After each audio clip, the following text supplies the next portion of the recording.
saw a mansion, a farmhouse, up on a hill, and with a beautiful building surrounding it. And he saw the beautiful orchards of every kind, and row crops. As far as he could see, those rows were sown straight. And there were so many people there, happy faces, people who were so thrilled, singing and laughter. And he says, in unbelief, you mean that was all to be mine? That's what God wanted to reward me with 1,000 years? To live in that mansion, to have the servants, to have this property, to have this prestige. Yes, he says, the angel says, look closer. Then he sees a person in the most beautiful, glorified body. He stares. Well, that's me. The angel said, it could have been you. It could have been you. And that mansion could have been yours. And the servants could have been yours. For 1,000 years. That was God's reward if you would have allowed him to work out his good and acceptable and perfect will for your life.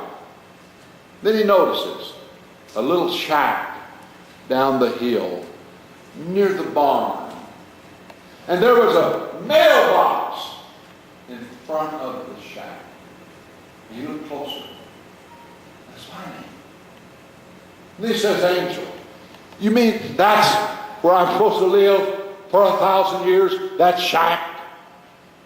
Yes, the angel said, it's near to the horses that you'll have to clean up after and take care of for 1,000 years. Oh no! But those people, with all the smiling faces, who were they? And where did they go? The angel said, you don't want to know. You don't want to know. And that temper that had gotten this fellow into so much trouble during his life flared up once again and said, I do want to know. You have to tell me. Where are they? And suddenly, on the big screen, there's a picture of hell. And the screaming and the agony. And as he looked there, he could tell it was the same people. Only now their faces were old. And there were bitterness. And there's cursing. And he said, turn it off! Turn it off! I can't stand it! And suddenly, the picture was gone. He said, angel, let me ask you this. Were those people that I should have won to Christ? And the angel said, yes. And the angel stood there silently, waiting, knowing what the next question would be. He said, angel, go to my family.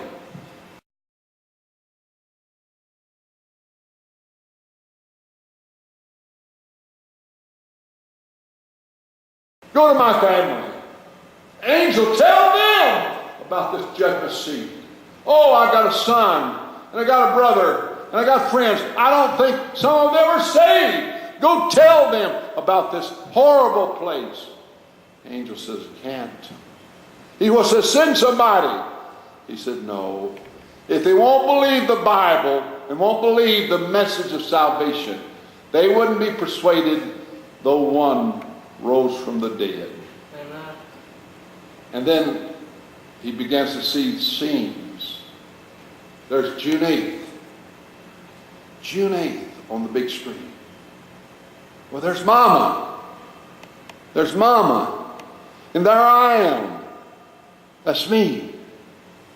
As he goes back in time, I hear Mama speaking. Son, promise me that you'll go to church and serve the Lord. And he says, I promise, Mama. And as he promised his mother, the hand went limp. And then there's another scene. That's the children's hospital. I remember, that's when little Joey was so sick. The angel said, do you remember what you promised God if he'd heal little Joey and restore his health? Yeah, I promised him I'd serve the Lord. I'd go back to church. Well, did you go back to church? Well, I tried to, but I didn't like that preacher's preaching. He was just too dogmatic in the way he preached. So you didn't go back to church, did you? No.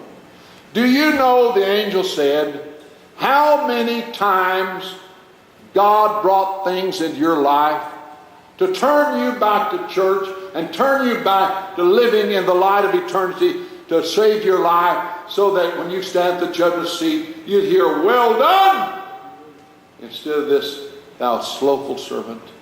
How many? 92 times. Oh no, it couldn't be that many. Do you want to see all of them? I'll put them on the screen. Oh no, that's enough. I believe you. And then he begins to weep. He said, I can't stand it. I can't stand to think about, I hurt so. I'm in pain. And the angel said, you're not in half the pain that those people in hell are suffering right now, because your wicked and wasted life. And you're not in half the pain that Jesus endured on the cross of Calvary to save your soul from hell. And then the angel seemed to lose his composure. You're not in half the pain that my master's in right now over your status, over your wicked life and your wasted life. Instead of bringing him glory, the fact he had to bring chastisement, and the fact that you're separated from him for 1,000 years.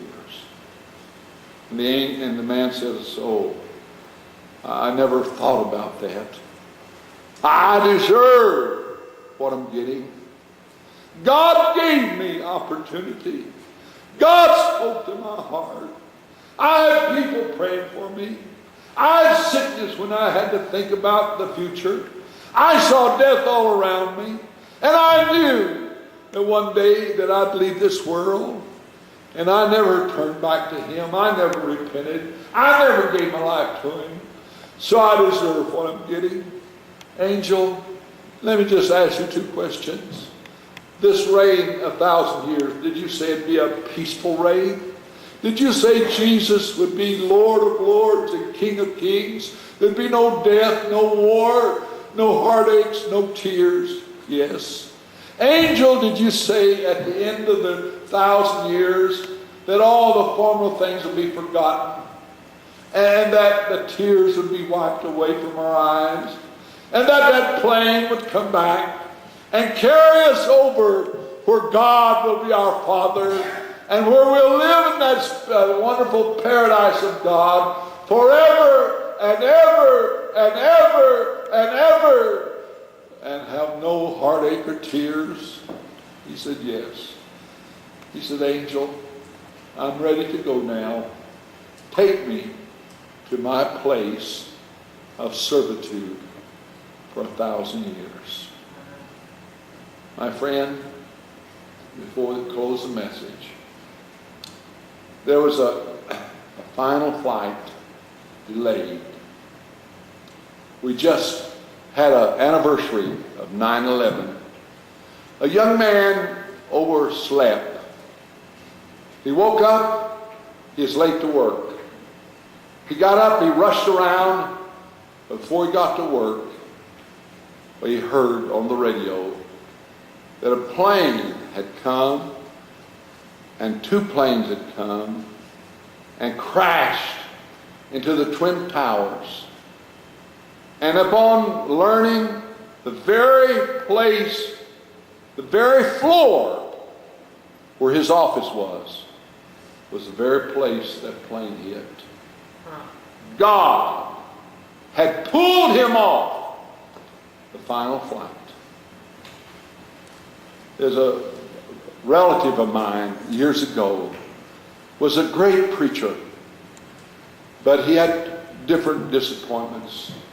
He'd had a terrible wound in the war. He lived with pain. Somehow or another, he got cranky and irritable, and he and his wife divorced.